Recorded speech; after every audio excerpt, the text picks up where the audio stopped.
Assalomu alaykum hammaga. Hozir bir ishlab o'tirganimda bir narsa esimga tushib ketdi. Biza uzoqdan kelgan shogirdlarimizga endi avval chip tuning terminal, DPS, ya'ni miya восстановление, pрошивка yozish, pрошивка tayyorlash, ana shular o'rgatardik. Endi diagnostika qilish anavimiz ham qo'shildi. Ya'ni mashinani diagnostika qilganda, masalan, qaysidir narsani obdon, ya'ni полностью подробный hammasini aytib tushuntirib o'tishni ham qo'shdik, xudo xolasa. Bizlarda diagnostikani tushuntirish qanday bo'lib o'tadi, shuni ko'rib o'tasizlar hozir. Assalomu alaykum hammaga. Bugungi mashinamiz bizlarda eksperiment uchun buni olib qoldik. Cobalt avtomobili bo'ladi, avtomat. Oldimiz yozda ko'pincha keladi klientlar, konditsioner ishlamay turibdi deb keladi. Ana shu payti Cobalt avtomobilida qayerlarni ko'rish kerakligini aytib o'taman sizlarga. Juda ko'p savollar bo'lib turibdi, direktga yoziladi, boshqa joyga. Hozir bir chetdan ko'rib chiqamiz, xudo xolasa. Birinchi navbatda qish mavsumida oynani ishlatgan vaqtida oynaga pechkani qo'yganda konditsioner qo'shadi, расход ko'p bo'ladi deb ko'p joyda предохранительni olib qo'yadilar. Birinchi o'rindan boshlaymiz. Bizlar ham olib qolamiz. U предохранительni olib qo'yamiz, ya'ni olib qolamiz mana. Ana shu eng pastdagi, o'rtadagi предохранитель bu konditsionerniki bo'ladi. Joyini tiqib qo'yamiz. Bu mashinani biz eksperiment uchun ko'p joylarni o'zimiz ajratib qo'yibmiz yo buzib qo'yibmiz. Ya'ni bu realniy shu muammo bilan keladi mashina. Buni tiqib qo'yamiz joyini, ishlab ketsa ishlaydi, bo'lmasa ko'radigan joylarimizni aytib chiqaman bir chetdan. Ravonga kiramiz. R4'ga kiramiz. Двигатель. Ошибкаga kirsak, низкий напряжение в цепи датчика давления охлаждающей жидкости кондиционера воздуха. Bu konditsionerning trubkasidagi biz o'rganib qo'yganmiz давление datchik deb. Bu ошибка beryapti. Endi qanaqa ошибка? Buni parametrdan ham ko'rib oladigan joyi bo'ladi. Bitta chiqamiz. Переменныйga kiramiz. Biz давление qiladigan degan joyni topishimiz kerak. Mana давление qiladigan konditsionera deydi. Agar datchik joyiga mana shu yerda sal ko'raman. Bizlar viloyatlardan ham ko'rib turadigan ustalar bo'lgani uchun bu videoni sal adabiycharoq qilib gapiraman. Pastda Nexia'larning chuchvara datchikiga tiqiladigan shtekkerga o'xshagan bitta shtekker bo'ladi, datchik bo'ladi. U mana shu yerdan qo'llaringiz tiqasizlar. Mana shu yerda trubkada turadi mana. Ko'rsatib. Mana shu datchikni biz spesialniy sug'urib qo'yganmiz. Agar buni sug'urib qo'ysak, mana bu yerda mana давление qiladigan 0 turadi. 0. Agar freon chiqib ketib, freoni bo'lmasdan u datchik joyiga tiqilib tursa, bu 112 da turadi. 112. Freon yo'q, lekin datchik joyiga tiqilib turgan. Shu 0 bo'lsa, ошибка shu bo'lsa, yoki mana bu natijitelь yoki mana bu gidravlikani uchidagi shkifga tegib, archilib uzilib ketgan bo'ladi. Yoki shuni ko'rasizlar. Mabodo sizlarda datchik ishlamasa, agar datchikdan bo'lib chiqsa aybi, uni vaqtinchalik yoki ishlatib turadigan xullas yo'li bor. Mana bu yerda signalning anosi bo'ladi, simi. Datchikdan chiqqan signalni adashmasam malla qizil polasami? Shunday bo'ladi. Sarig'i moy datchikniki bo'ladi. Malla bo'ladi, jigarrang bo'ladi. Ana shunga massadan o'tkazib, qarshilik orqali berib qo'yasizlar. Mana bu hatto bir 600, 700, 800 ko'rsatadigan qilib qo'ysangizlar, konditsionerlaringiz ishlayveradi. Ya'ni bu vaqtinchalik datchik topguncha. Endi u datchikni ko'rdik. Mana uzilgan joyiga tiqib qo'yamiz yoki freon yo'qligini bilib olamiz. Ошибкani ko'rdingizlar, ya'ni datchik sug'urilgan bo'lsa, shu ошибка chiqadi.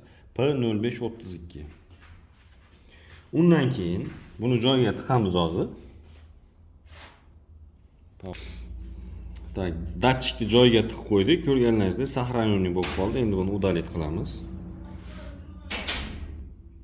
o'chib ketdi ko'rganlaringizdek. Endi chiqamiz, qaraymiz. Konditsioner ishlamadi deganda birinchi предохранительni ko'ramiz ekan, demak, предохранительni. Undan keyin ko'radigan narsamiz давление хладагент. Давление хладагентimiz ishlamay turgan vaqti 812 turibdi, kilopaskal, 812. Bu ishlagan payti 1600, balkim davleniya kuchli bo'lsa 1800 gacha ham chiqib ketaveradi. Mana shu narsa shu 500 dan tepa tursa qo'shadi. Shunga e'tibor beramiz. Tak, endi buni ko'rdik, 812. Konditsionerimiz endi ishlaydi. Biz ajratib qo'ygan joylarimiz. Endi yana bitta joyi bor. Buni ko'rib o'tamiz. Qarang. Yana bitta joy bo'ladi. Buni shitok pribordan ko'riladi. Chiqamiz. Shitok pribor. Переменniga kiramiz. Chiqamiz. Qarang. Temperatura окружающего воздуха. Bu buferda turgan datchigimiz bo'ladi. Biz buni ham chiqarib qo'yganmiz. Hozir joydan chiqarib qo'yganmiz. Agar buni joyiga tiqsak, sirazi joyiga kelmaydi, konditsioner qo'shmaydi baribir.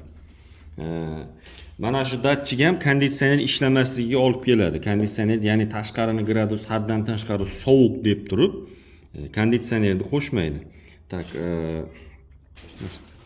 Tak, hozir datchikni joyiga suqdik biz, lekin -33 yo'qolmadi. Ko'rib turganlaringizdek, -33 da turibdi. Bunda ana u qo'shmaydi. Datchik temperatura окружающий воздух degan joy 100 bo'lib qoladi, o'zi sug'urilgan bo'lsa. Endi -33, 34 bo'lib turibdi. Joyiga tiqqanimizdan keyin ham konditsioner qo'shmaydi. Buni qilish uchun, buni ya'ni tanitib olish, обновление qilinadi. Uning uchun ustiga bitta teginamiz, datchik исполнительный mexanizm chiqadi, bosamiz. Bosgandan keyin testoviy rejimni burchagini bosib turib, обновление наружной температуры degan chiqadi, bosamiz. Test beramiz, qarab turamiz.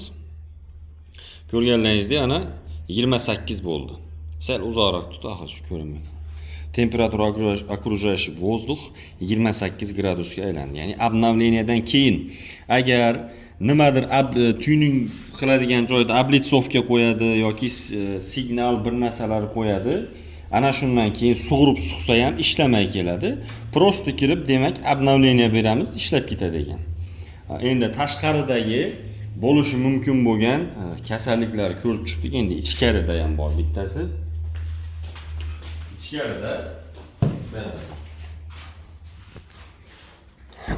ichkarida bu gaz pedalni yonida bo'ladi.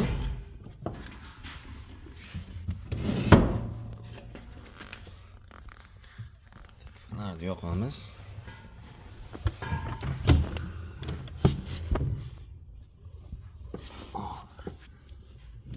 Mana shu datchik mana. Ash oq ko'k polasa kelib turgan kichkina datchik bu salondagi gradusni o'lchab turadi. Buni endi ishlamay qolsa, mabodo 1 kiloohm qarshilikni ikkita sim bo'ladi o'z yerda. Birdan biriga peremishka qilib qo'ysangizlar ishlaydi, lekin no degan joyi bor. Ana shu datchikdan bo'lsa, diagnostikaga kirib mana hozir ko'rsataman sizlarga. Diagnostika u datchikdanmi yo'qmi bilish uchun zaпрос konditsionerni topamiz. Tak, zaпрос konditsioner. Tak, mana topdik. Signal zaprosa konditsioneri. Agar biz mashinani zavod qilib konditsionerni bossak, yo shart emas hozir bossak, ana shu yerda zapros bo'ladi. Ana shu zaprosni ko'rmay qoladi. Shu gaz pedal yonidagi datchik ishdan chiqsa. Mana signal zapros konditsioner включен bo'ladi. 3 harfli bo'lib qoladi. Hozir выкл bo'lib qoladi.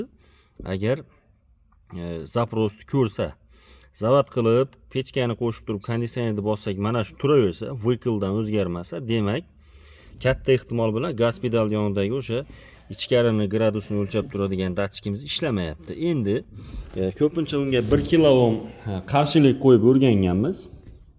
1 kiloohm qarshilik. U bilan ham ishlamasligi mumkin, sababi uni bitta simida massa bo'ladi, bittasi uni ham signalli bo'ladi. Agar u yerda massa yo'q bo'lib qolgan bo'lsa, qarshilik qo'yganimiz bir tiyin bo'ladi. Shuning uchun massasi bor yo'qligini ko'ramiz. Qidirib ketib, oyoq tagidagi shtekkerlari mana bu yerda bilsangizlar, shtekker bor. Mana. Ana shu yerdagi shtekker akisligini olib qolmaganmi? Shuni ko'rib olasizlar. Yoki bir joydan massa berib, keyin qarshilik bilan permeshga berib qo'yasizlar. Tak, konditsioner ishlamasligi haqida bo'lgan videomiz xudo xolasa tugadi. Asosiy bo'lishi mumkin bo'lgan joylarni aytib o'tdik. Juda ko'p savollar bo'ldi. Kimdir bularga javob bermaydi. Agar shunaqa mehnat bilan shular remont qilib, biz aytgan joydanmi, boshqa joydanmi chiqsa, normalniy pul olinglar. Ya'ni 5 ming, 10 ming, 20 ming, 30 ming so'mlik narsa emas. Ya'ni ko'pincha masalan mashinadagi sir asrorlari qo'yib kelardik anavga, YouTube'ga, Instagram'ga. Oxirgi payt qo'ymayotganimiz sababi yosh ustalar skidka qilib, boshqa qilib, chegirma deydimi, shunaqa qilib nima deydi, yerga urib yuboryapti ishni. Lekin mana shundan juda ko'p savol bo'lgani uchun qo'yishga majbur bo'ldik. Shu savol bo'lmasin. Kim savol bersa, shuni tashlaveramiz endi videoni. E'tiborlaringiz uchun hammaga rahmat, sog' salomat bo'lasizlar. Yana bir joyini aytib o'taman. Bu BSMni o'zidan bo'lishi ham mumkin. Ya'ni shu narsalardan keyin ham ishlamasa konditsioner, BSMni o'zidan mana bu nima deydi buni? Предохранитель blokdan ham bo'ladi. Shuni aytib qo'yay.